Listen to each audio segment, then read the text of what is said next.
Hello, I'm Jared Discord. Welcome to my new deck profile. On this episode, we're going to be doing my Meklord deck. Um, this is one of those decks that are very unlike what I usually play because I tend to play and prefer very control-y or stun decks. However, sometimes you just want to punch someone really, really hard, and this deck's fantastic for that. So let's begin. On to the main deck, we are playing 3 Meklord Astro Dragon Triskelion. You banish 3 Meklords with different names, and then you can special summon it. And then when it attacks, you can look at your opponent's extra deck, equip 1 monster to this card, and it gains attack. And if it's a synchro, it can attack 3 times on monsters during each battle phase. This is your big boss monster. This and Grinnell are like the 2 biggest monsters you got.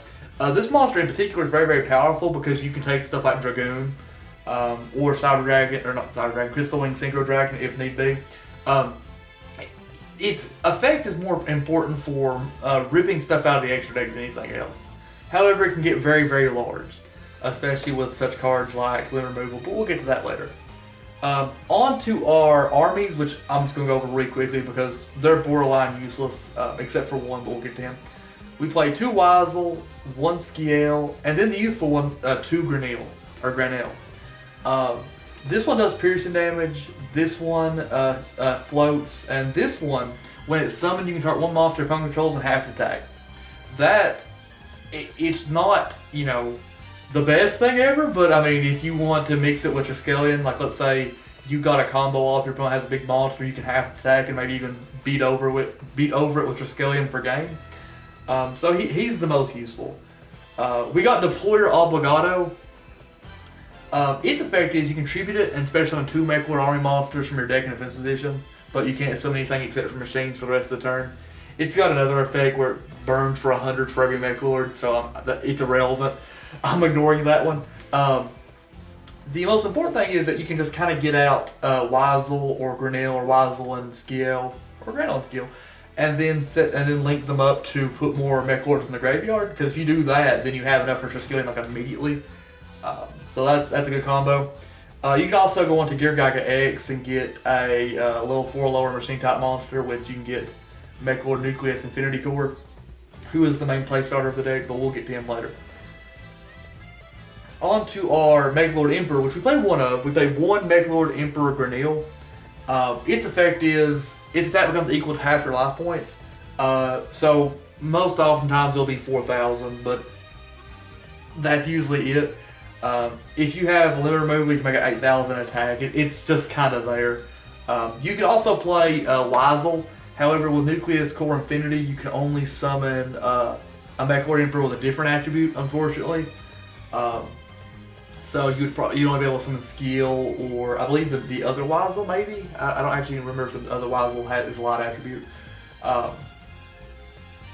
But yeah, so of the 2 available, Grinnell is the best one. And I've talked about him enough. Meklord Nucleus Infinity Core. This thing's effect is, when it's summoned, you can add 1 Meklord spell or trap card from your deck to your hand, which you have 2, which I'll get to in a moment. And if this card is destroyed by a card effect, you can special summon 1 Meklord Emperor from your hand or deck with a different attribute for the monsters you control. It's not bad. And also, only 1 monster can attack that turn. We'll just go ahead and do the Meklord spells and traps and get on with our generic cards. We play 3 copies of Meklord Assembly. When this card is activated, you can add 1 Meklord from your deck to your hand. So what you usually do is you summon Infinity Core, or special summon it with stuff like 1 for 1, then add Assembly, and then you add Triskelion off of Assembly. The second effect of Assembly is you can discard a card and then destroy 1 monster you control. And if a Meklord monster is destroyed, you can destroy 1 face-up spell trap card. Which, hey, if your opponent's playing something like Mystic Mine or something stupid like that, then you can blow up their Mystic Mine and make your life a lot easier for yourself. So, it's good for what it is. You play 3 because it's your only searcher, or it's your main searcher rather. And then we play 1 Meklord Astro the Eradicator. That is a very awful name.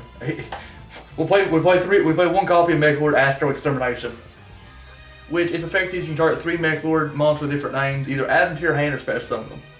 So if, best case scenario, you can special summon Weisel, Granell, and Skiel army monsters from your graveyard, or add 3 to your hand, Which the intention to that is mainly to summon the Meklord Emperor Mechanical, but we don't play that.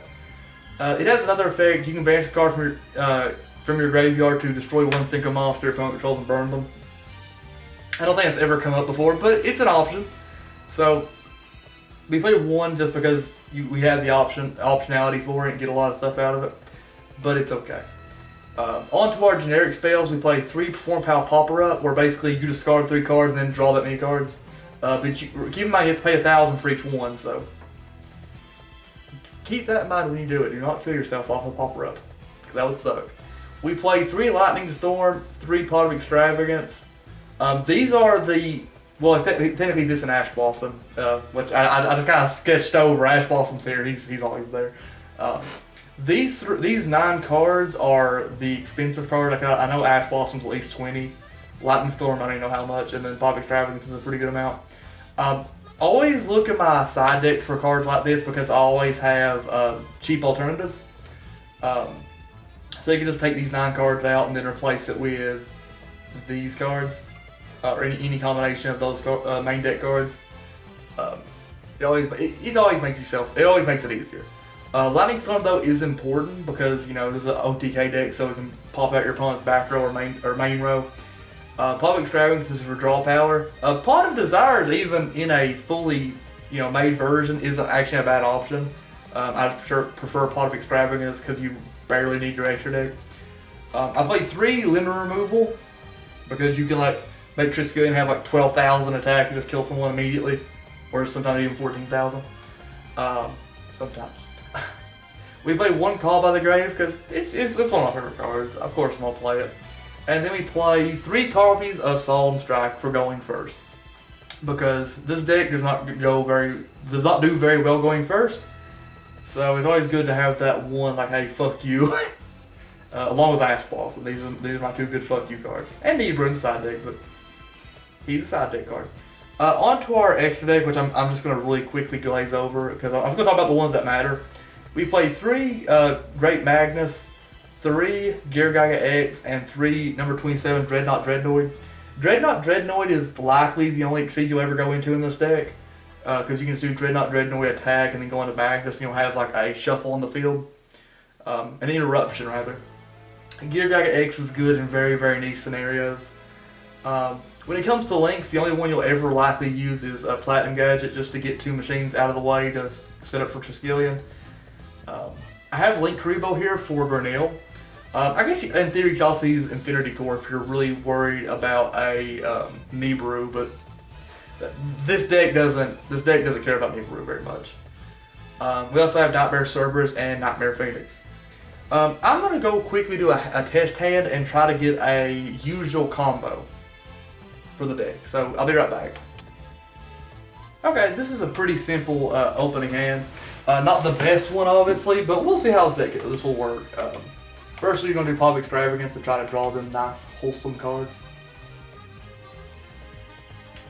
Well, I was going to say Worthless, but that's actually not too bad. Firstly, we'll normal summon Nucleus Infinity Core. With this, in this scenario, you usually just want to search the Assembly. Because we already have Assembly in our hand, we'll add Meklord Astro, the Eradicator, set up for future turns, if we have them. From there, we set that, we activate Meklord Assembly. We'll add any Meklord. From this, we'll usually add Astro Dragon. We'll discard probably Skill because he's honestly the most useless one. Activate the effect of Infinity Core to summon Grinnell from your deck. He has 4,000. Now, assuming we went second, we would immediately go into Link Karibo, and then we banish those 3 with to summon Triskelion. From here, we could activate Limit Removal, which we'll just do for example.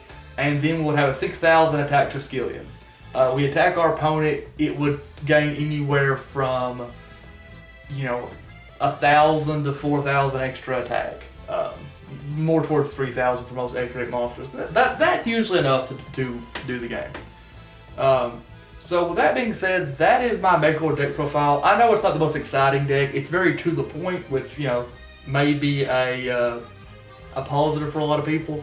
I will say this is a very beginner-friendly deck. So if you guys are interested in this deck, put it in the comment section below. Tell me how you did with it if you try it. If you guys have any constructive criticism, put it in the comment section below. I'd love to hear it. Otherwise, I'm Jared Discord. I love each and every one of you guys. I'll talk to you guys later. Bye.